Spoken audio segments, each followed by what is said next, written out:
የተከበራችሁ በያላችሁበት እንደምናችሁ ዛሬ ለየት ባለ መንገድ እንግዲህ እንደዚህ ምርኩዝ ይዤ ነው ይሄንን ዝግጅት ማስተዋወቀው።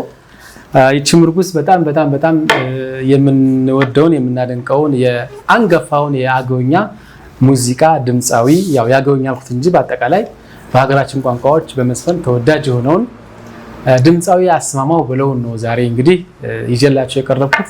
ይቺ ምርኩዝም የሱ ናት። ለምን ምርኩዝ ይዛል ካላችሁኝ ምናልባት እንግዲህ በአካል አይታችሁት ለማታውቁት ድምጻዊ አስማማው ብለው ያው እንግዲህ አካል ጉዳተኛ በመሆኑ የተነሳ ይችን ምርኩዝ ይዛል። እንደው ለዚህ ያደረሰው ነገር ምንድነው የሚለውን ነገር ከዝግጅቱ እናያለን። ለዛሬ ግን በቅድሚያ ድምጻዊ አስማማው ብለው ማን ነው የሚለውን ነገር ትንሽ ነገር ነገራችሁና ለምን እንደተገናኘን ደግሞ ሐሳቡን እናነሳዋለን። ድምጻዊ አስማማው ብለው እንግዲህ አንጋፋ የሆነ የሀገራችን ድምጻዊ ሲሆን በ1987 ዓ.ም ከተወለደበት እንጂባራ ከተማ ወደ አዲስ አበባ በመምጣት እዚህ አዲስ አበባ ክራውን ሆቴል አካባቢ ቃሊቲ በነበረው ሆቴል የሙዚቃ ስራዎችን ያቀርብ ነበረ። ከዛም ባሻገር እንግዲህ በ1990 ዓ.ም ሶማያዊ በሚል አገውኛ ሙዚቃ አማርኛም የተካተተበት አልበም በመልቀቅ በኢትዮጵያ ደረጃ በጣም የተደመጠና የተወደደ ድምጻዊ ነው። ከዛም ባሻገር ደግሞ እንግዲህ ታስካሲምባው የተሰኘውን ያገውኛ ሙዚቃ ብዙዎቻችሁ ታውቁታላችሁ። እንዲሁም ሌሎች ተወዳጅ ሆኑ ከፊልም ማጀቢያ ሙዚቃ ጀምሮ በሌሎች ስራዎችም ጭምር የምናገኘው ነን። ለምሳሌ ለሌሎች በሰጣቸው ስራዎች መካከል የተወሰኑትን ብንጠቅስ ለሚኪያስ ቸርነት አዎ አዋላ የተሰኘ ሙዚቃ ሰጥቶታል። ለይሁኔ በላይም እንደዚሁ አይሞሎና ሌሎች ስራዎችን ለካሳውን ታየ፣ ለድምጻዊ ደሜሉላ ለብዙዎቹ የአገውኛ ሙዚቃ በመላው ኢትዮጵያ እንዲወደድ ከዛም ባሻገር ደግሞ ተጽዕኖ እንዲፈጥር በማድረግ ግንባር ቀደም ሚና የተጫወተ ነው ድምጻዊ አስማማው ብለው። እንግዲህ ባለፈው ከተወሰነ ከ2 ዓመት በፊት ከኔ ጋር ተገናኝተን ነበረ። በወቅቱ ያለበትን ሁኔታ አስመልክቶ ለእናንተ አድርሻለሁኝ። ዛሬ ደግሞ ልጄ ሆይ የምነግር ነገር አለ፣ አዲስ ነገር አለ ብሎኝ ነው የተገናኘ ነው። በእርግጥ ያ ፕሮግራም ወደ ተመልካቹ ከደረሰ በኋላ ብዙዎቻችሁ ላይ የፈጠረባችሁን ስሜት አስታውሳለሁ። ከዛም ጋር ታይዞ በርካታ ባለሀብቶች እንዲሁም የመንግስት አካላት እንዲሁም ግለሰቦች ለዚህ ድምጻዊ አንድ ነገር ማድረግ አለብን፣ እንዴት እንጂባራ አንድ ቦታ ላይ ቁጭ ብሎ ተረስቶ ይቀራል ብላችሁ የተለያየ እንቅስቃሴ ስታደርጉ ነበረ። ያ እንቅስቃሴ የት ላይ እንደደረሰን ያላወኩም፣ ነገር ግን በየመሃሉ እንደዋወል ስለነበረ ዛሬ በአጋጣሚ እንግዲህ ተገናኝተናል። ያለውን ነገር ከሱ አንደበት እንሰማለን። ለመሆኑ ድምጻዊ አስማማው ብለው ያለበት ሁኔታ ምን ይመስላል የሚለውን ነገር ከሱ አንደበት እንሰማለን። እንዲሁም ደግሞ ቃል የተገቡለት በርካታ ነገሮችም ነበሩ። እነሱ ነገሮች ምን ላይ ደርሰዋል የሚለውን ከሱ አንደበት እንሰማለን ማለት ነው። ጋሼ ጥሬና ክብር ስለተገኘህ እጅግ በጣም አድርጌ አመሰግናለሁ። እኔም አመሰግናለሁ። እናመሰግናለን። ይሄንን ቀረጻ ያደረግን የምንገኘው በኤምኤች ፈርኒቸር ሱቅ ውስጥ ነው። እንደምታዩት እጅግ በርካታ የሆኑ የሚወደዱ የፈርኒቸር ውጤቶች አሉ። አልጋ ብትሉ፣ ወንበር ብትሉ፣ ጠረጴዛ ብትሉ እነሱን እጅግ በጣም አድርገን እናመሰግናለን። ስልክ ቁጥራቸው ከታች አለ፣ ደውሉላቸው። የኛ ጨዋታ ይቀጥላል። እኔ እንግዲህ የተወሰነ ጨረፍ አድርጌ ታሪክን አስተዋውቂያለሁ። የቀረ ነገር ካለ ደግሞ አንተ ጨምር ታረግባትና ከዛ ይችን ምርኩዝ ለመያዝ ያበቃ ነገር ምንድነው የሚለውን ነገር እናነሳለን። እኔ እንግዲህ አካል ጉዳተኛ ብያለሁ ይባላል፣ ችግር የለውም ነው። ትክክለኛ ነው። እሱ ነገር አገላለጹ ትክክለኛ ነው።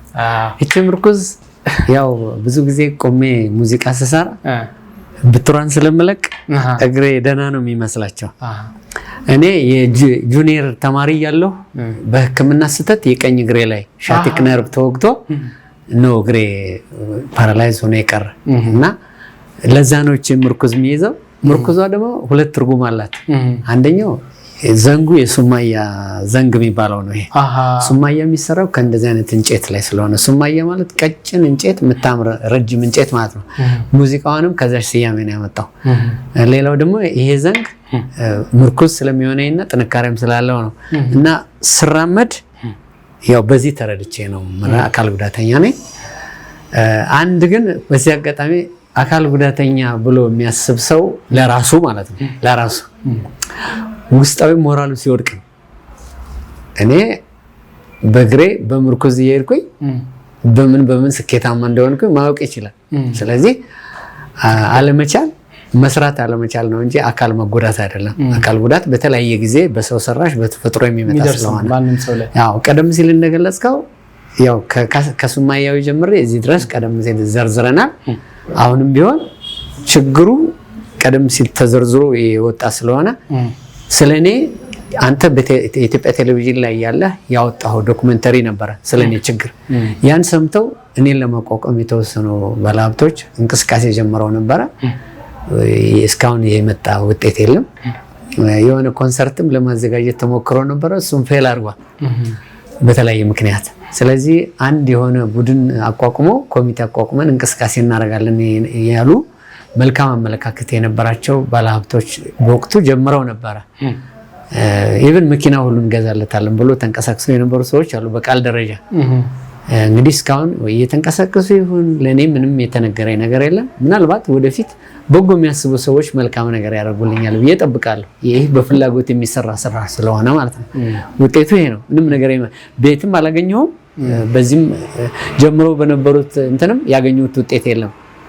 ያው እንደሚታየው እንደማንኛውም ሰው ያው በሚችላት አቅም ተከራይቼ የዕለት ገቢ በደሞዜ በማገኛት ነው የምተዳደረው ቀደም የተወሰነ ዘርዘር ሳረግ እኔ ሁሉን ገልጬ ጨረስኩ መስሎኝ ነበር ግን ያው ያንተ እንትን አያልቅም እዚህ ዝግጅት ላይ የፈለኩት እኔ አጭር ነገር እንድናነሳ ነውና ምክንያቱም ያው ያን አንጋፋ ሙዚቀኛ ታሪክ እንግዲህ እናንሳ ከተባለ በጣም ብዙ ነው ያውም ከ1987 ጀምሮ እስካሁን ድረስ ከ30 አመት በላይ በጣም በርካታ ጉዳዮች አሉ ከዚህ በፊት በሰሯቸው ስራዎች ያየንበት መንገድ አለና እንደው እኔ የተወሰነ አንስቻለሁ አሁን ታስካሲምባውን ኢትዮጵያን ያቁታል በያሰባለሁ ሶማያዊንም ኢትዮጵያን ያቁታል የነ ሚኪያስ ቸርነትንም ስራ የነ ሁኔም በላይም ስራ እንግዲህ ያው ያገው ምድር በለምለምነቱ ያው ይታወቃል በርካታ ለፊልም መስሪያም ራሱ ብዙ ኢትዮጵያውያን ሲመርጡት የምናይበት ቦታ ነው ለፊልም ለተለያየ ጉዳይምና ከዛ አንፃር ያላንተ ሙያዎች ቅርበት አላቸው በያሰባለሁ ግን የተወሰነ ያክል ለዮንስ ሚዲያ ተመልካቾች ደግሞ እንግዳ ስለሆንክ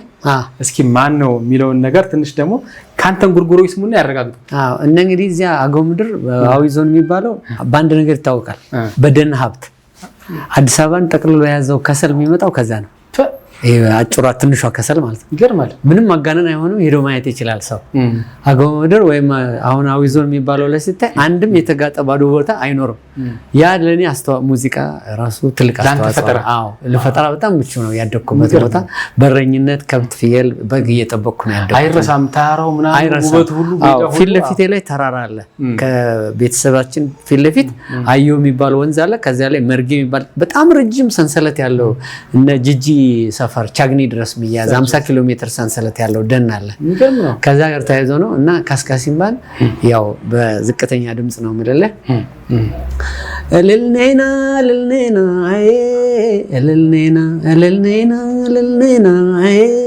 እልልኔና እንክርነዝኩ ወነዘቅነሳይ እልልኔና አገር ጀራን ካንግነሳይ እልልኔና እልልኔና እልልኔና አብራንግሬና እልልኔና እንሰው ጊዜ እልልኔና ሰላም ፈክራ እልልኔና ታስካሲምባዋ ካሲምባ ታስካሲምባዋ ካሲም ታስካሲምባዋ ካሲምባ ታስካሲምባዋ ካሲምባ ያንዱ ሱማያዊ ደግሞ የመጀመሪያ ያወጣት ሱማያዊ ሱማያዊ ሱማያዊ ሱማያዊ ሱማያዊ ሱማያዊ እንክርኔስ እንክሪን አርጋሳ ሱማያዊ ጉዝግደስ መርኬ ገዋውሳ ሱማያዊ እንሰበጂ ወለላ የንጃ ኬትሰርተታ ቲቡጋ ማንጃ አወለይ አወለይ አወለይ አወለይ አወለይ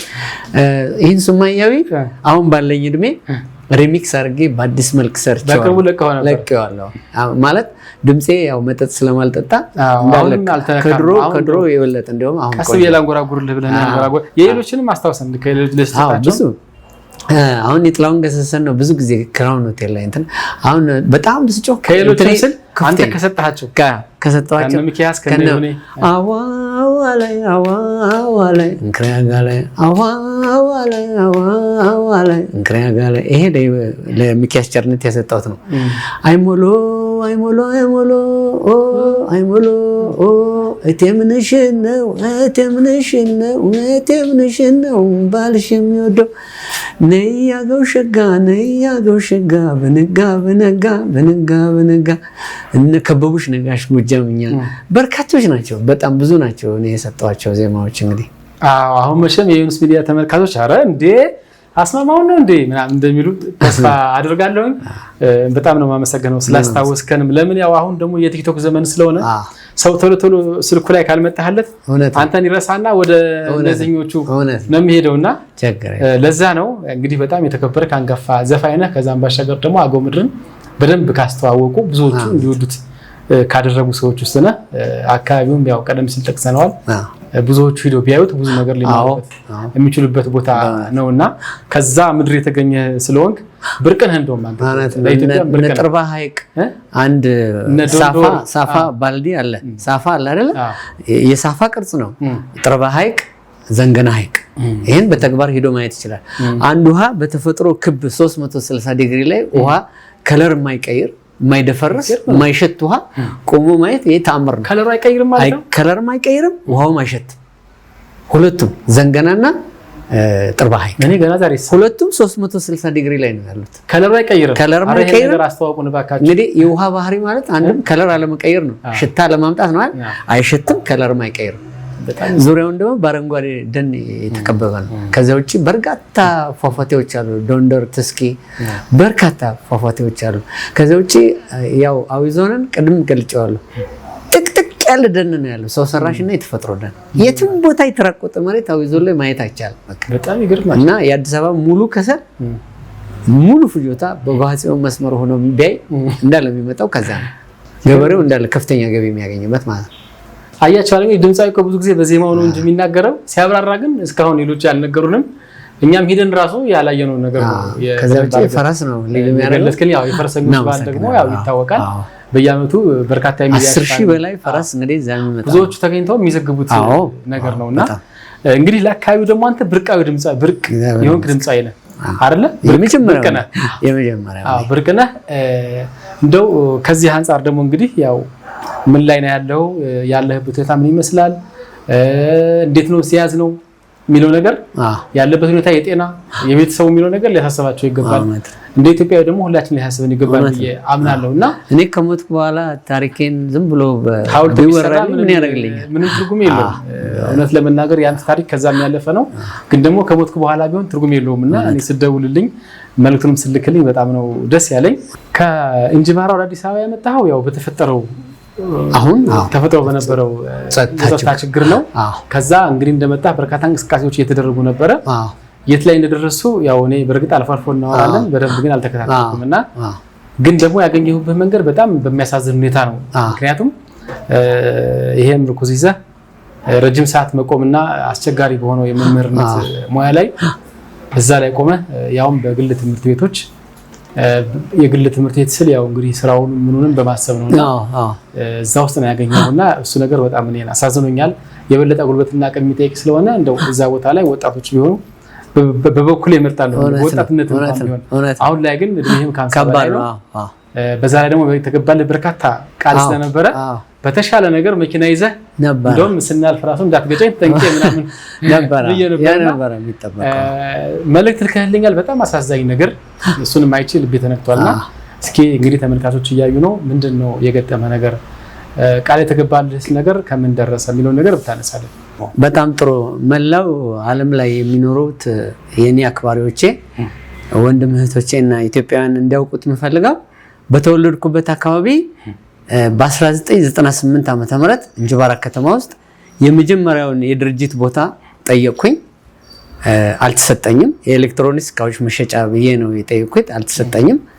ስንገላታ ቆየው። የተለያየ ታርጋ እየተሰጠኝ የተቃዋሚ ፓርቲ ደጋፊ ነው እየተባልኩ በሌለሁበት ማሸማቀቂያ ስም እየተሰጠኝ ማለት ነው። ከዛ ስሰደድ መከራዬን ሳይቆይቼ እንደገና ተመልሼ ደግሞ በ2010 ዓመተ ምህረት እንደገና ጠየቁ። ፕሮፖዛሉን ቀይረህ አምጣ ተባልኩኝ። ማኒፋክቸሪንግ አድርጌ ያቀረብኩኝ። አሁንም እንደገና ባልታወቀ ምክንያት የተለያየ ማሸማቀቂያ ስም እየተሰጠኝ 2007 ሚያዝያ ወር ላይ እንጅባራ ከተማ ውስጥ የተደረገ የባዛር ነበረ፣ የገቢ ማሰባሰቢያ ለከተማው ልማት። እዛ ላይ ራሱ በይፋ በአመራር እንትን ሙዚቃ እንዳልሰራ፣ ባዛር ላይ ሙዚቃ እንዳልሰራ ሁሉ ታግጄ 2010 ላይ የጠየኩት የድርጅት ቦታ ጥያቄም አላገኘውም፣ መሬት አላገኘውም።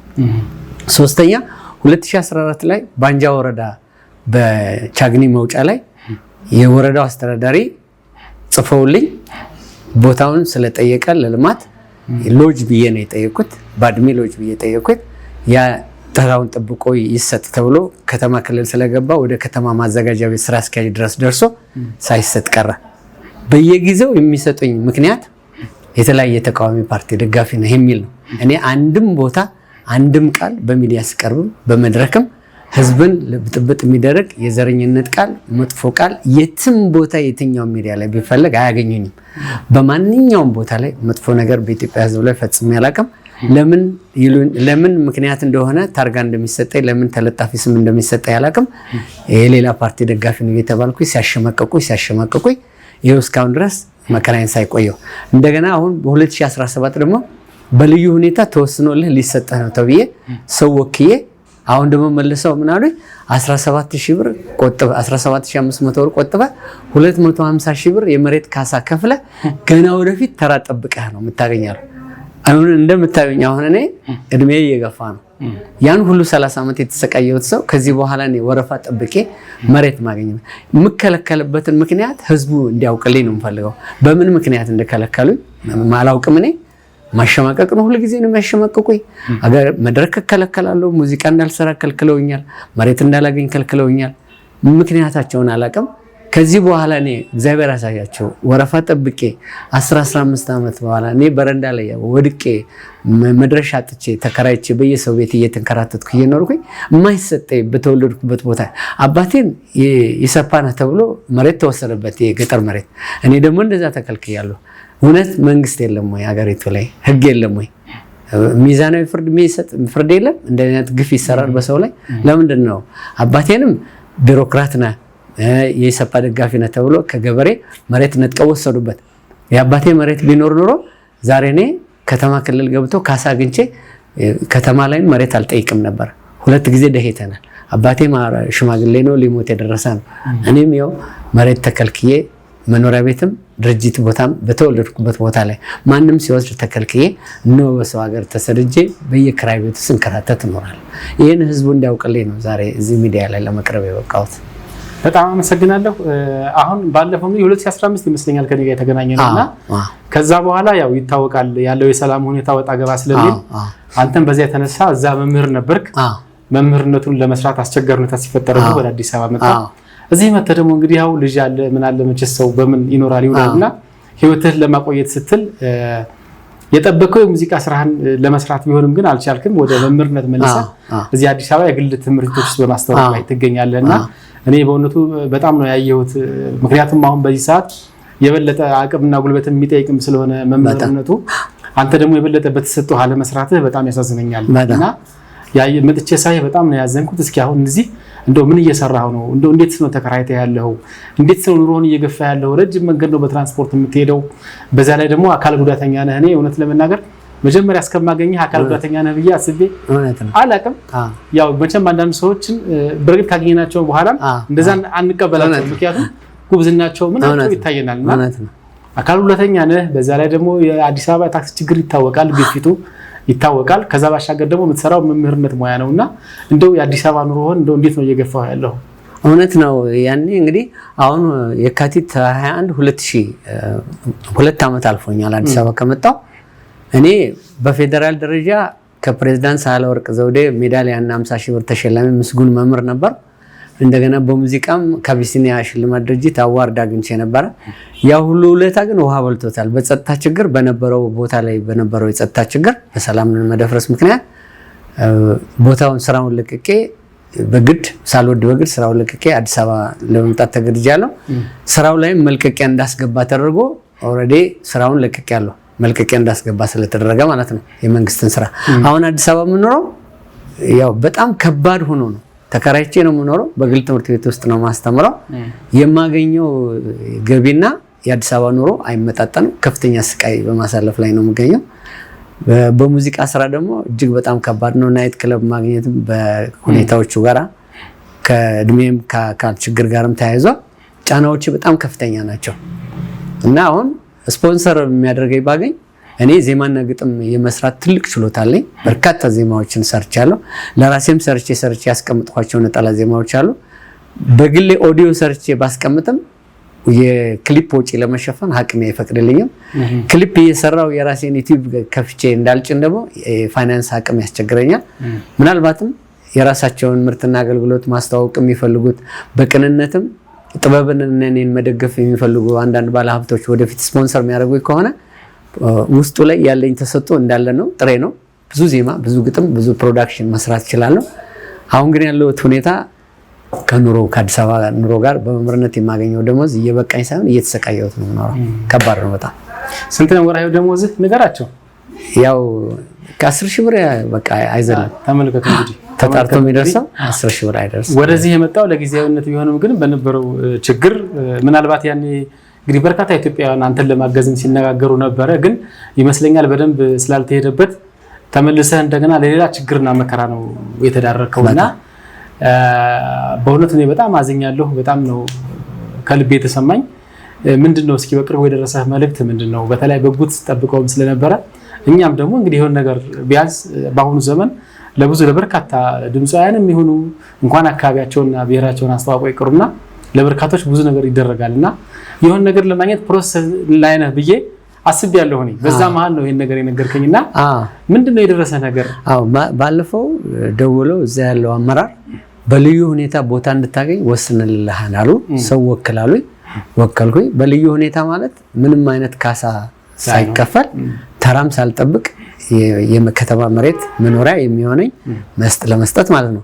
ጥያቄ ከ98 ዓመተ ምህረት ጀምሮ የተንከባለለ ስለሆነ ሰሞኑ ግን ትንሽ ቆይቶ አይ ገና ተደራጅተህ በማህበር 17500 ብር ቆጥበህ ወደፊትም ሲደርስህ 250 ሺህ ብር የመሬት ካሳ ከፍለህ ነው የምታገኘው።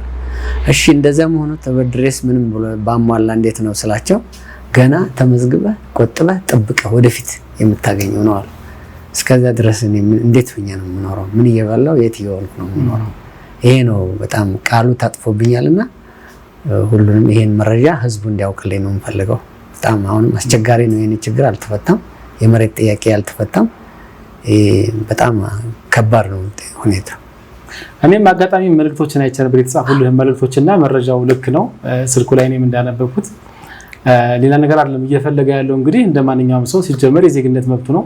ሲቀጥል ደግሞ እንደማንኛውም ኢትዮጵያ ውስጥ በአሁኑ ሰዓት በመንግስትም በግለሰቦችም በሌሎችም አካላት እንደሚደረገው በጎ ድጋፍ እሱም የፈለገው ያንን ነው። ብቻ ለአዲስ አበባ ውስጥ ባይቻል ደግሞ እንግዲህ እሱ በጠየቀበት ተወልዶ ባደገበት ቦታ ላይ በተለይ ደግሞ ስለ አገው ማህበረሰብ ስለ ቋንቋው ስለ ባህሉ ስናስብ ከፍተኛ አስተዋጽኦ ያደረገ እጅግ በጣም አንጋፋ ድምፃዊ ነው። በኢትዮጵያ ቲያትር ቤቶችም በሁሉም ቲያትር ቤቶች ላይ አገሩን ያገለገለ ነው። ከዛ ውጭ ደግሞ ስለ ሸዋ ብንል ስለ ጎንደር ብንል ስለ ኢትዮጵያ ብንል በርካታ ስራዎችን እየሰራ እውነትም ከልቡ ስለ ልማት ከልቡ ስለ ህዝቦች ፍቅር የሚቆረቆር በየትኛውም አይነት የዘረኝነት መንገድ እንደማይገኝ ከዚህ በፊትም ባደረግናቸው ቃለ መጠይቆችም በደንብ አድርገን ተናግረን ነበርና ይህ ደግሞ በተለይ ደግሞ አሁንም ሆነ በፊትም ሀገርን በጣም የሚያንጽ ስለሆነ ከዚህ ጋር በተገናኘ በአጠቃላይ ነገሮችን ስናያቸው አንተ ጋር ያሉ ነገሮች እኔም በግሌ በጣም የሚያሳዝኑኝ ናቸውና የሚመለከተው ክፍል ይሄን ነገር እንደው ቢያስብበት ለማለት እወዳለሁ። በእኔ በኩል እንደው አስማማው ለምንድን ነው አሁን ቅድም ነገረኛል እንደው ምናልባት ከፖለቲካ ከምጋገናኘው ነገር አለ እኔ እሱ ነው ብዬ አላምንም። ምክንያቱም ባንተ እድሜ ያለ ሰው እድሜ ልኩን በመልካም ስነ ምግባር ትልቅ አገልግሎት በመስጠት የመጣ ሰው በአሁኑ ሰዓት እንዲህ አይነት ነገር ተብሎ ይገለላል ብዬ አላስብም። በዚህ ውስጥም ትገኛለህ ብዬ አላስብም። አሁን ሰው ኑሮን ለማሸነፍ የሚሮጥበት ሰዓት ነው እና እንደው ምንድነው እንደው ሌላስ እንደው ምንድነው ከዚህ ጀርባ ያለው ነገር ምንድነው? እንደው ምናልባት ሌላ የተለየ ጉዳይ ይኖር ይሆን? አሁን አድማቂዎችህም ምንድነው ነው የሚሉት? አሁን ይሄን የሚሰሙ ሰዎች ምንድነው ለምንድነው የማይሰጠው ብሎ ነው የሚያስቡትና ምናልባት እነዛስ የአካባቢው አመራሮች እንግዲህ ያው አዊ ዞን አመራሮች ይሄን ለማድረግ የከበዳቸው ነገር ምንድነው? ለኪነ ጥበቡ ለአርቱ አለመቆርቆር ነው ወይስ ደግሞ የቦታ ጥበት በጣም አስቸጋሪ ነው? አሁን ላይ ቤቶች በማህበር በምን አይሰሩም አካባቢው ላይ ምንድነው የሚለውን ነገር እንደው በደንብ ታነሳልኝ ደስ ይላል። ምክንያቱ አይታወቅም። ምክንያቱም በየጊዜው አመራር ይቀየራል። ከ98 ዓመተ ምህረት ጀምሮ እስካሁን ድረስ በርካታ አመራሮች ናቸው ያሉት። ያኔ ያሸማቅቁኝ ነበር። የከሌ እንትን ነው ያል መጨረሻ ላይ ሲፈተሽ ምንም የለውም። ሰበብ ነው ይሄ ሰበብ ነውና መሬቱም ጠቦ አይደለም። ያው ምድር ያው ዞን መሬት የትየሌለ እጅግ በጣም የተንጣለለ መሬት ነው። ሁለተኛ ደግሞ ምክንያታቸው ምንም የሚታወቅ ነገር የለም። በሁለት ነገር በሰራሁት ስራም በተወላጅነቴም በአለኝ አካል ችግርም መስጠት የሚያስችላቸው ምንም ሙሉ ምክንያት ነበራቸው። ሽልማት ለብዙ ቦታ መሬት ብዙ አርቲስቶች ብዙ አትሌቶች እየተሸለሙ ነው እየተሰጣቸው ነው። እኔ ደግሞ ሸልሙኝ ብቻ አይደለም ያልኳቸው ነበር። ላልማ በድርጅት ቦታ እንደዚህ አንዴ ኤሌክትሮኒክስ አንዴ ማኑፋክቸሪንግ አንዴ ሎጅ ብዬ ነው ፕሮፖዛል ነው ያቀረብኩኝ። የባንክ ስቴትመንት ሁሉ አቅርብ ተብዬ አቅርቤያለሁ በሌላ ሰው እንደ አክሲዮን አድርጌ ማለት ነው። ያላደረኩት ነገር የለም። ሁለተኛ ደግሞ ወረዳ አስተዳዳሪው ራሱ ጽፎልኝ ድርጅት ፕሮፖዛል ትክክል መሆኑን ያቀረብኩት ደብዳቤ ሁሉ አለ ማስረጃ እያንዳንዱ ማለት ነው። ፕሮፖዛል የጠየቁበት ፕሮጀክት ያቀረብኩበት ትክክለኛ መረጃ አለ። ይሄን ነው አሁን የዓለም ህዝብ የኢትዮጵያ ህዝብ ይጠይቅልኝ። እነሱ ለምን እንደከለከሉ ይጠየቁልኝ እስቲ እነሱ ይመልሷል። አዎ ምክንያቱም ይሄ አይደለም። በነገራችን ላይ የሚገርመው ደግሞ ይሄ አይደለም። አሁን ብዙዎቻችሁ እንግዲህ ለምን አልተሰጠም ሊሆን ይችላል የምናስበው ቃል ተገብቶለትም ጭምር። አሁን ደግሞ በስተመጨረሻ ያው ችግሩን ስቃዩን እኔ በሰራሁት ፕሮግራም ከዚህ በፊት እንግዲህ ለኢትዮጵያ ህዝብ አድርሰን ነበረ።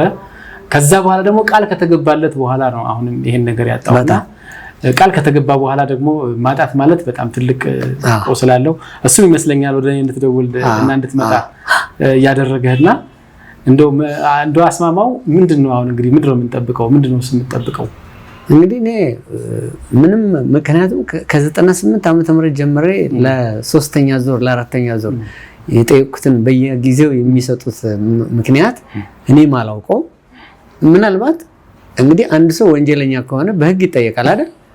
መንግስት ባለበት ሀገር ህግ ባለበት ሀገር ዝም ብሎ ሰው ስም እየተሰጠ ታርጋ እየተሰጠ እየተሸማቀቀ ከጊዜ ጊዜ የሚመጣው አመራር እየተቀባበለ እንደዛ የሚያደርግ ከሆነ ምንድነው ችግሩ? አሁንም እኔ የምጠይቀው አመራሩን ከዚህ በፊትም የነበሩትን ከ98 እስካሁን ድረስ ያሉትን አመራሮችንም ህዝቡ እንዲጠይቅልኝ ምን በድሎ ነው ይሄ ሰው የማይሰጠው ምክንያት ተብሎ ህዝቡ ይጠይቅልኝ እስቲ። እኔ ደግሞ ጥፋተኛ ሆኜ ከተገኘሁኝ በህግም በሽምግልና የትም አላመልጥም። ወንጀለኛ በሆን ኖሮ እኮ መንግስት ባለበት ህግ ባለበት ሀገር ላይ እንደዚህ አልሰቃየም ነበር፣ መታሰር ነበረብኝ አይደል? የሰራሁት ወንጀል ካለ ይሰሩ፣ የሰራሁት ያጠፋው ጥፋት ካለም ልቀጣ፣ ህዝቡ ይጠይቅልኝ ለምን እንደተከለከለ። በጣም እንጃ ማሽን ላይ ያረረ ይስቃል ነው የሆነብኝና እኔ ብዙ ነገር ኤክስፔክት አድርጌ ነበር። ምክንያቱም ሲደርሱኝ የነበሩ መልእክቶች ብዙ ስለነበሩ ደግሞ በአሁኑ ሰዓት ያው ያየን ነው እንግዲህ በየአካባቢው ጥሩ ነገር ለሰሩ መልካም ለሰሩ ሰዎች ሲሰጥ ቀደም ሲል ጠቅሼዋለሁ። በመንግስትም በግለሰቦችም በህዝብም እንዲህ አይነት ነገር እየተደረገ ነው ኢትዮጵያ ውስጥ አዲስ ነገር አይደለምና እንኳን ሰዎች የዜግነት መብታቸውን ለመጠቀም ተንቀሳቅሰው ይቀርናና ከዛ አንፃር በጣም ፊል አድርጌያለሁ። በጣም አዝኛለሁ። በበኩሌ የተሻለ ነገር ነበር የጠበቅኩት፣ እሱ ነገር አልሆነም። ግን ደግሞ አበርክቶህን ስናይ የሰራው ስራ የመጀመሪያው አልበምን ለአገው ማህበረሰብ አበርክተሃል። ከዛ ባሻገር ደግሞ እንደገና ከአዲስ አበባ ወደ እንጂባራ ደግሞ ተመልሰህ ያደራጀህ በርካታ ስራዎች ተሰርተሃል። እስኪ እንደው እሱን ነገር ግለጽልን። እሱንም ብዙ ነው ያው በዩኒስ ሚዲያ ደግሞ ለመጀመሪያ ጊዜ እያዩ ያሉ ሰዎች ስለሚኖሩ እውነት ነው እኔም ቀጥታ ችግሩ ላይ ማተኮር ስለፈለኩ ነው በቀጥታ ወደዚህ የመጣሁና እውነት ነው። ያኔ ከክራውን ወጥቼ ቀጥታ ወደዛ በወቅቱ የነበረው ዋና አስተዳዳሪ እና ብሎይ አዊ ባህል ቡድን ከዛ በፊት እንደምን ይችል እንግዳና ላይኩን አደራጅተውት ነበር። አጠናክሬ ለምን ሙሉ ካሴት አይሰራም በሚል ካስከሲምባ ያለበት 6 ድምጻውያን እና አቡና ወጂና ወቀን ምን ታምረና ካሴት ያሉበትን ሰራን። ከዛ እንደገና ተመልሼ አዲስ አበባ መጣውና በግል ትምህርት ቤት ተቀጥሬ እየሰራው ቀደም ሲል እንዳልኩ ብሔራዊ ቲያትር ጋር 14 ብሔር ብሔረሰቦች እነ መሐመድ ሰርጋጋ እና ደምሴ ተካባሉበት ሰራ ለፐብሊክ ዲፕሎማሲ ተብሎ ማለት ነው። ቲያትር ቤት ጎን ለጎን እየሰጠው ከዛ ያልኩኝ ዜማ መስጠት ነው የጀመርኩኝ። ፊልም 2 የአማርኛ ፊልም እና አገውኛ ባለፈው የተመረቀው ማለት ነው አንታጎ የሚባለው ፊልም እና ለዛ ሰጠው። ከዛ በኋላ ግን ምንድነው የሆነው ባህል ቡድኑ እዛ እንተዋወቅ ቁጥር 1 እንትን ካለ በኋላ ቁጥር 2 ቁጥር 3 እንዲሰራ ተደርጓል። ያ የኔ አስተዋጽኦ ከፍተኛ ነበረው። አልበሞች ቁጥር 1 ቁጥር 2 ቁጥር 3 ባገውኛ ናቸው ሶስቱም እንተዋወቅ ቁጥር 1 እንተዋወቅ ቁጥር 2 እንተዋወቅ ቁጥር 3 ተብሎ ማለት ነው። በዛ የሰሩ ልጆችም በርካታ እድል አግኝተዋል። ወደ ሙሉ ዓለም እስከ ውጭ ወደ እስራኤል ሀገር ሁሉ መሄድ የበቁ ልጆች አሉ። በርካታ ደረጃ ላይ ደረሱ ልጆች አሉ። ያንኛ ያሰለጠናቸው ማለት ነው። ከዛ ውጭ ግን ምንድነው ትልቁን አስተዋጽኦ ያደረገው ልክ ካስካሲምባ ወጥቶ በጣም ተወዳጅ ሲሆን ከ50 በላይ ድምጻውያን በአማርኛም ብቻውንም ሪሚክስ ያደረጉ እነሰማይ በለው ጭምር እነ ይሁኔ በላይ ይሁኔ ሁለት ዜማዎች እኔ የሰጠዋቸው ናቸው። አይሞሎና ነያጎ ሸጋ እሱና ነያጎ ሸጋ በነጋ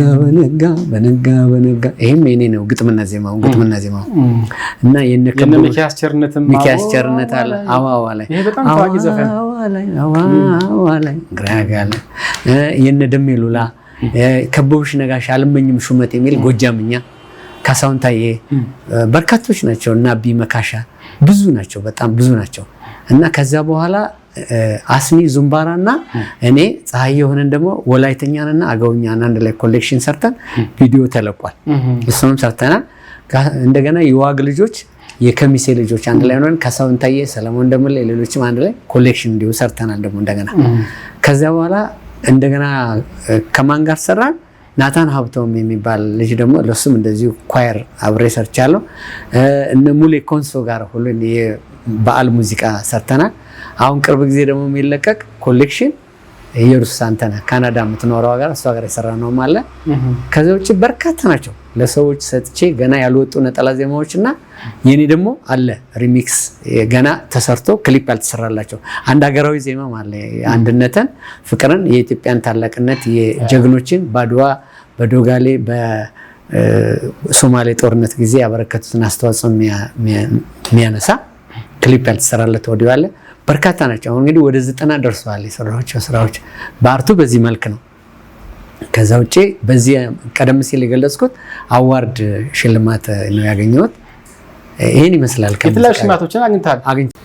የዛሬ አመት ይሁን አላውቅም ጊዜውንና በሙሉዓለም ባህል ማዕከል በርካታ አስተዋጽኦ ያበረከቱ ድምጻውያን አንጋፋ በሚል ከሌሎች ጋር እና በብርሃን የነበሩ ከሌሎች ጋር ጌትነት እንየውም ነበረ ጂጂም በተወካይ በህቱ አማካኝነት ተሸልማል እና ያኔ ትልቅ አስተዋጽኦ በማድረግ በሚል ተሸልማችኋል። ያኔ ፕሬዝዳንቱ ዶክተር ያረጋል መሰለኝ ቃል ሳሳት ይቅርታ ጠይቃለሁ 15000 ብርና ይልቃል ዶክተር ይልቃል እሳቸው በነበሩ ጊዜ ነውና 15000 ብርና ካባ ተሸልመን ያው ካባው ተመላሽ ነው ተብሎ ነው በወቅቱ ተመልሷል። ያው እውነት ስለሆነ መታወቅ ስላለበት ነው። 15000 ብር ግን ተሰጥቶናል። በክልሉ ፕሬዝዳንት በዶክተር ይልቃል ፊርማ የተሰጠን የምስክር ወረቀት ላበረከታቸው አስተዋጽኦ ተብሎ እሱን ተሸልሜያለሁ። ክልሉ ይሄን ማድረጉ ጥሩ ነገር ነው። ምክንያቱም የሽልማት ትንሽ ያንተ ማስተዋጽኦ ተደርሶ ይቀራል። ጌትነት ነው ነበረ እጅጋየሁ ሽባባው፣ አበበ ብርሃኔ፣ ሌሎችም አሉ በሌላም ዘርፍ እንትን ያሉት ያን ተሸልመናል። ከዛ ውጪ ያው ዞን ምክር ቤት ካስካሲምባን የሰራን ጊዜ ለኔ 10000 ብር ካስካሲምባን በመስራቴ ከኛ በኋላ ደግሞ ባንቺ አምላክ ናርጊን ሰርታ ነበር በአመቱ ነው በሁለት አመት ለሷ 20000 ብር ለአቡኔ 5000 ብር አቡኔ ከኔ ሲኒየር ናት በጣም ሰይኔ በማለት ከኔ የበለጠ ብዙ አስተዋውቃለች ያን ተሸልመናል። ከዛ ውጪ ወደ እንትን ስንመጣ 2010 ላይ አቢሲኒያ ሽልማት ድርጅት አስጌደ እንዲሾን አስቴር ከበደን ለቴዲ አፍሮ ደግሞ የሎሬትነት ማዕረግ ሲሸልም ለኛ የልህቀት ሽልማት አዋርድ ሸልሞናል። ይሄ ነው ሽልማቱ። ከዛ ውጪ በርካታ የሰርቲፊኬት ሽልማቶችን ያገኘው 2013 መጋቢት 30 ከፕሬዝዳንት ሳህለወርቅ ዘውዴ በትምህርት ሚኒስቴሩ በኢንጂነር ዶክተር ኢንጂነር ጌታሁን መኩሪያ ፊርማ 50000 ብርና የወርቅ ሜዳሊያ በመምህርነት በምስጉን መምህርነት ያገኙት ሽልማቶቹ እነዚህ ናቸው። እኔ ዛሬ ሁሉን ነው የምተቸው። አማራ ክልል ራሱ እንዴት ነው የሸለመውን ካባ እንዴት ነው መልሶ የመለሰው? ይሄ ግልጽ ነው። ሁለተኛ ነገር ደግሞ 15000 ብር ብቻስ በቂ ነው ወይ? በርግጥ ያው እንደዚህ ስላልተለመደ ማድረጉ ጥሩ ሊሆን ይችላል። ማክበሮቹ እናመሰግናለን። በማክበራቸው ይመሰገናሉ። ግን ደግሞ ከሚያስፈልጋችሁ ነገር አንፃር በተለይ ደግሞ ላንተ በጣም አናሳ ነው። ጅምሩን እያደነቀ ማለት ነው አናሳ ነው ብዬ ነው የማስበው። አሁን እንደው ምናልባት ግን ለአድናቂዎች ለወዳጆች የምትለው ነገር ካለ የምታስተላልፈው ነገር ካለ በእርግጠኝነት ይሄን ካዩ በኋላ ይደውሉልህ ይችላሉ ብዬ አስባለሁ። ያንተን የልብ ቁስል ደግሞ ከምንም በላይ ደግሞ አንተ ነህ እውነት ነው የምታውቀው እና ከዛ አንፃር እንደው የምታስተላልፈው መልእክት ካለ እንግዲህ ይሄው ጋሽ። በውጭ ሀገርም በኢትዮጵያ ውስጥም ለምትገኙት አድናቂዎቼ፣ ወዳጆቼ፣ አብሮ አደጎቼ ማስተላለፍ የምፈልገው እንጅባራ ከተማ ላይ መሬት ለማግኘት ከ98 ዓመተ ምህረት ጀምሬ የማዘጋጃ ቤትን ደጅ የተለያዩ ባለስልጣኖችን ደጅ ተመላልሻለሁ። የሰው ፊት የባለስልጣን ፊት ገርፎኛል። ምንም ማግኘት አልቻልኩም። መኖሪያም ድርጅትም ማግኘት አልቻልኩም። በተደጋጋሚ ጊዜ ተሰቃይቼ የተለያየ ስም እየተሰጠ እየተሸማቀቅ ቆይቻለሁ። ከዚህ በኋላ ወደ የትም ባለስልጣን ቢሮ መሬት መጠየቅ መሄድበት ምክንያትም የለኝም። ፋይናንስ ማቅመም የለኝም። ደክም ያለው ሰልችቶኛል፣ ምርር ብሎኛል። ለምን መሬት እንደማይሰጣኝ የኢትዮጵያ ሕዝብ፣ የኔ አድናቂዎቼ፣ ተወላጆች፣ ወዳጆቼ፣ አብሮ አደጎቼ፣ ምሁራን፣ አጠቃላይ ነጋዴዎች፣ ለኔ የምትመለከቱ በጎ ሀሳቢዎች በሙሉ ለምን እንዳልተሰጠኝ እንዲህ አይነት ጎስቋላ ህይወት ላይ ለምን እንደተደረኩኝ የሚመለከተውን አካል እንድጠየቁልኝ ነው።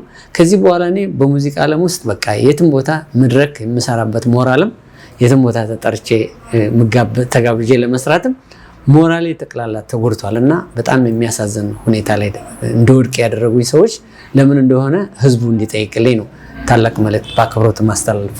አሁን እዚህ የምትኖረው ከልጅ ጋር መሆኑን አይቻለሁኝ። የሁለት ልጆች ነው ያሉ። ይሄኛው ትንሹ ነው እና ትንሹ ልጁን ልክ እንደ እናትም እንደ አባትም ሆነ እንግዲህ አዲስ አበባ ኑሮ ይታወቃል፣ ከባድ ነውና እውነት ለመናገር ይሄን ያክል ከባድ ነገር አንተ ህይወት ላይ መኖር አለበት ብዬ እኔ በግሌ አላምንም። ማንም ሰው ጋር እንግዲህ መከራከር ይቻላል በዚህ ጉዳይ ላይና የሚታይና ግልጽ ብሎ የሚዳሰስ እውነት ነው። የተከበራችሁ ቢቻል በመንግስት ባይቻል ደግሞ በባለሀብቶች ጥረት ብታደርጉ እና ይህንን እንደ ኢትዮጵያ ያገለገለ መነሻው እንጅባራ ቢሆን ግን ደግሞ ለኢትዮጵያ በርካታ ስራዎችን የሰራ ቀደም ሲል አንዳንዱን ለማንሳት ሞክሬያለሁ። ከአገውኛ ሙዚቃ ባሻገር ደግሞ በሌሎች ወደ ጎጃም ወደ ሸዋም እንዲሁም ደግሞ በኢትዮጵያ ደረጃም ይዘታቸው አስፈላጊ የሆኑ ስራዎችን ሰርተሃል። ስራዎች በጣም ተናጋጅ ናቸውና እጠብቃለሁ የተሻለ ነገር ከትናንት ዛሬ ይሻል ይችላል። እጠብቃለሁ። ለአካባቢው ሰዎች ደግሞ እንግዲህ ፈጣሪ እንግዲህ ልቦና ይስጥልን። ያሰቡትም ነገር ደግሞ ካለ ቶሎ ቢፈጽሙት ለማለት ነው የምወደው። ይሄው ነው እንግዲህ አድራሻዬ እዚሁ ነው አዲስ አበባ። ምናልባት አርቱን ለመደገፍ የሚፈልጉ ቀና አመለካከት ያላቸው ስፖንሰር ማድረግ የሚፈልጉ አቅሙ ስላለ ዜማና ግጥም መድረስ ስላለ ይሰራዋቸው በርካታ ነጠላ ዜማዎችም ክሊፕ ያልተሰራላቸው ስላሉ ይሄን ስፖንሰር ለማድረግ ድርጅታቸውን አገልግሎታቸውንም በክሊፑ ማስተዋወቅ የሚፈልጉ ሰዎች ካሉ ስልኬ 0953 98 53 26 ነው። 0953 98 53 26 ነው። ስለዚህ ደውለው ስፖንሰር አድርገው እኔንም መደጎም ነው፣ ጥበብንም ከፍ ማድረግ ነው። በሌላ በኩል እንደዚህ ዋጋ የከፈልነውን ሰዎች ደግሞ ባሪያነት ስፖንሰር አድርገው ስራዎቻችንን እየሰራን ህይወታችንን እንድንቀይር በማድረጋቸው የሚያገኙት የህይወት ረፍት፣ የስነ ልቦና ረፍት አለ። ሰዎች ሁሉ ጊዜም አይምሯቸው ውስጥ የሆነ እውቀት አለ። ፋይናንሻሊ ግን መደገፍ ካልቻሉ አንድ ሳይንቲስት አዲስ ፈጠራ ፈጥሮ ቁጭ ያደርገዋል። ልክ እንደዚያ ነው ቁጭ የምናደርገው እኛምና ስፖንሰር የሚያደርጉንን ባለሀብቶች ብናገኝ የመስራት ህይወታችንን የመቀየር አቅሙም ተሰጥቶም ችሎታውም እውቀቱም አለንና በዚህ በኩል እንዲደግፉን በአክብሮት ጠይቃለሁ። አሜን። እኔም ደግሞ ያው ከዚህ ሀሳብ ለየት ያለ አሁን ለጋሽ የሚያስፈልገው መኖሪያ ቤት ነው፣ ለጋሽ የሚያስፈልገው ደግሞ መሬት ነው የሚል አቋም አለኝ። ስፖንሰሩ እንዳለ ሆኖ በሙያው ደረጃ ተወዳጅ የኪነ ጥበብ ስራዎችን ነው የሚሰራው። ምንም እንዳለ ሁሉም የተሰሙና የተወደዱ ናቸው። አንዳንዶቹ በአገር ደረጃ መቼም በኢትዮጵያ እንግዲህ እንደ ድልም ይሁን እንደምንም ይሁን አገውኛ ሙዚቃ ያው በጣም ኢትዮጵያ ውስጥ ከሚደመጡ ሙዚቃዎች ቀዳሚ ነው። ሁለት ሶስት ሙዚቃዎችን ሰሌክት ብናደርግ በሪትሙም በምንም በጣም ጭፈራም ቦታ ላይ ሌሎችም ቦታ ላይ ተመራጭ ሲሆን ታየዋለህና ለዛ ደግሞ ትልቅ አስተዋጽኦ በማድረግ ይህን ማህበረሰብ በማስተዋወቅ የሚሆን እንዲሁም ደግሞ በቃ በዚህ ልክ ሰው ከደቡብ እስከ ሰሜን የሚሰማውን ስራ በመስራት ደግሞ የአስማማው ድርሻ ከፍተኛ ስለሆነ ከሱ ለየት ያለ ሀሳብ በተጨማሪ የሚያስፈልገው ነገር ቤት ነው፣ የሚያስፈልገው ነገር መሬት ነው፣ መኖሪያ ነው የሚያስፈልገው። ከዚህ በላይ ምንም ነገር መፍጠር በጣም ከባድ ነው። አሁን እድሜ ስትደርሷል ጋሽ? እድሜ 50 ገባ። እድሜ እንግዲህ 50 አልፏል ማለት ነው። ስለዚህ እባካችሁ አዲስ ነገር አሳዩን ለማለት እኔም እወዳለሁ። እንግዲህ የዛሬው አጭር ቆይታችን ይሄን ይመስል ነበረ። ሌላ ጊዜ ደግሞ እንግዲህ በሰፊው ደግሞ እስኪ ግድ የለም ይነሳካልን ደግሞ እንደዚሁ ጠርተነው አዲስ ነገር ደግሞ ሲኖር ጠርተነው ቆይታ የምናደርግ ይሆናል። አብራችሁን ስለቆያችሁ እጅግ በጣም አድርገን እናመሰግናለን። ይህንን ዝግጅት ወደ እናንተ ስናደርስ እንግዲህ ይህ የስፖንሰራችን ኤምኤች ፈርኒቸር ቤት ነው። ወደ ኤምኤች ፈርኒቸር ከፍየል ቤት ወደ ሰሚት 72 ጎራ ስትሉ ስልክ ቁጥሩ ከታች አለ። ጎራ በማለት እንድትገዙ እንዲሁም ደግሞ ያው በጣም ጠንካራና ዘመኑን የዋጀ በጥራትም በውበትም የምትኮሩበት የፈርኒቸር ውጤቶች ያሉበት ቤት ነው። እነሱንም እናመሰግናለን። በያላችሁበት ሰላም ሁኑልን። የኑስ ሚዲያ ላይክ፣ ሼር፣ ሰብስክራይብ ይደረግ። መልካም ጊዜ። እልልኔና እልልኔና እልልኔና እልልኔና እልልኔና እልልኔና እንክርነዝጉ